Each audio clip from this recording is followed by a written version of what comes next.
Bottom of the hour, get up. That magical chime tells you the story. We're 3 days from the draft. Adam Schefter is up early with us this morning, and 3 is an interesting number. Schefter, what can you tell us about Jeremiyah Love?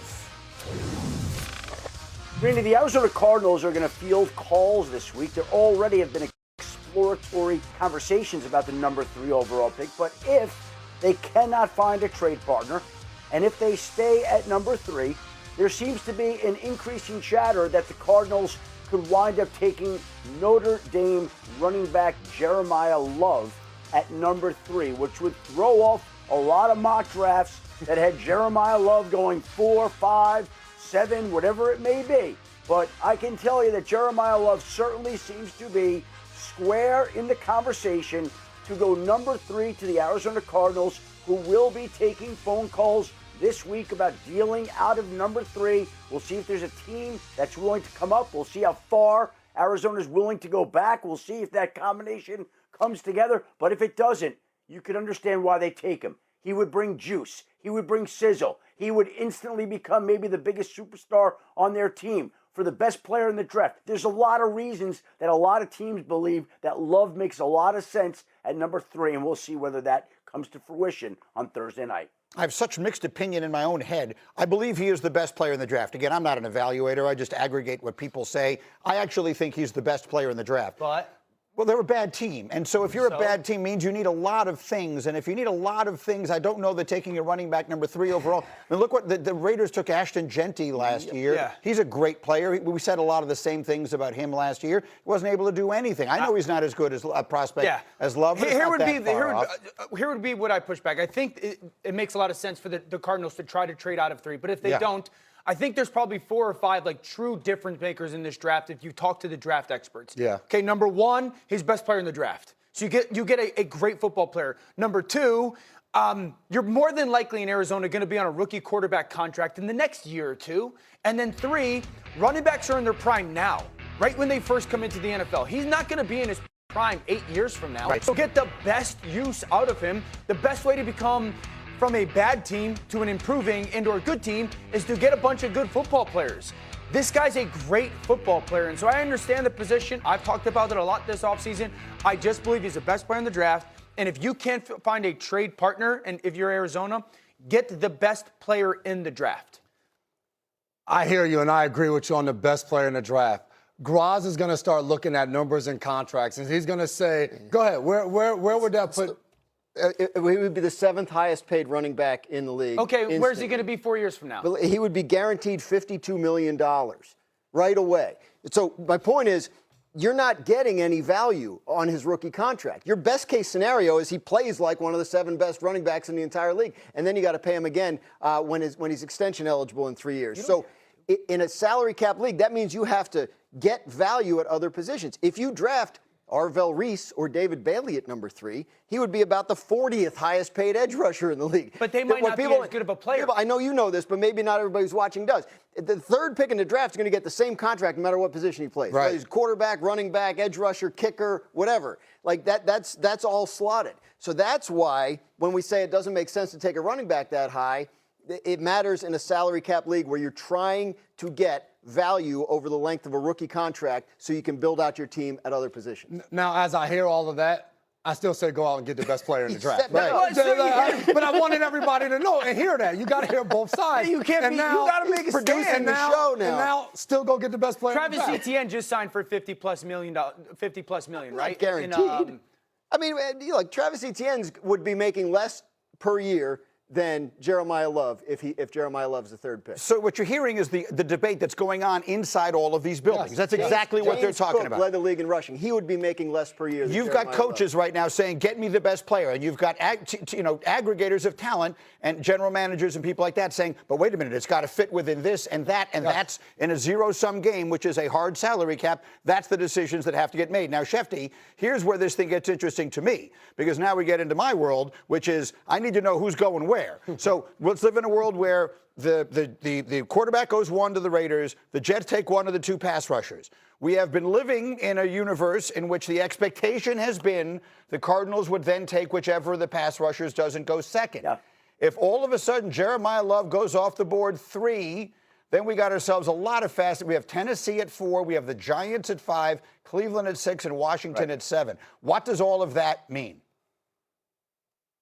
One final thought on the Arizona Cardinals. They've used high picks on defensive linemen Darius Robinson, Zaven Collins, Walter Nolan. As good as some of those players might be, how's that working out? It's still an entertainment business, and there's no more entertaining player in this draft than Jeremiyah Love. Okay, now let's get past that, and let's say the Cardinals can't trade out, and let's say, for argument's sake, they stick at 3 and take Jeremiyah Love. What happens to Tennessee? I think people around the league believe that the Titans might not go pass rusher. And if they're not going pass rusher, then obviously there are a group of players that they could consider at that point in time. You could look at Sonny Styles. You could look at Carnell Tate. You could look at Arvell Reese. Could you go in that pass rush mold? Or is there a team that decides it wants to trade up? Does Arvell Reese or Bailey get to a certain spot where it's worth it for another team such as the Dallas Cowboys to try to come up to get a pass rusher that many thought would go 2 and 3? All of a sudden, they're there at 4 and 5. Again, if the Titans don't trade out and don't take one of them, I have a hard time imagining the Giants would bypass a pass rusher at 5. If they drafted a pass rusher, you say, well, they've always done that. They could always then look to trade Kayvon Thibodeau, who I think other teams might be eyeing from afar. There's a lot of scenarios that play out here, but if Jeremiyah Love goes 3, it changes a lot of different things and has a lot of ramifications. Dallas, if Jeremiyah Love goes 3, Dallas should not go up in the draft, in my opinion. Dallas, for a lot of the flack that they get, have drafted incredibly well over the years. If you look at DeMarcus Ware, I think they took DeMarcus at 11. They took Des Bryant at 24. They took Zach Martin, I think, at 16. They took CeeDee Lamb at 17. They took Micah at 12. They are not one player away. If they sit there and take 12 and 20, more than likely, giving their track record, they're going to get one really good player and one good player. That's going to change their defense much more than taking all of those assets, going up and getting one maybe great player. They draft well in those spots. They do. I don't think Dallas should trade up. The only pushback I would say to what Schefter just laid out, if you're Dallas and you have Arvell Reese or David Bailey at the very top of the draft, and you're expecting those guys to go within the first 3 picks, and next thing you know, he mentioned maybe the Titans take a Sonny Styles or a Carnell Tate or somebody of that nature, and now right there at the 5 spot, you're looking and you're like, we never expected Arvell Reese or David Bailey to be there, and we think this guy's a generational talent. To your point, they evaluate the draft really well. Then I think you start to entertain the fact of we don't want to miss out on an impactful defensive player. Yes, we may be able to get a good one and a really good one, but if there's a great one that's going to change our defense, we got to debate moving up for him. Yeah, it's just, again, it gets back to the issue of resource allocation. You have 12 and 20. You do not have a second-round pick. So I think if you're the Cowboys and you're going to spend both of those first-round picks on one player, you've got to be convinced it is the difference maker that gets you where you need to go. It would be unlike them.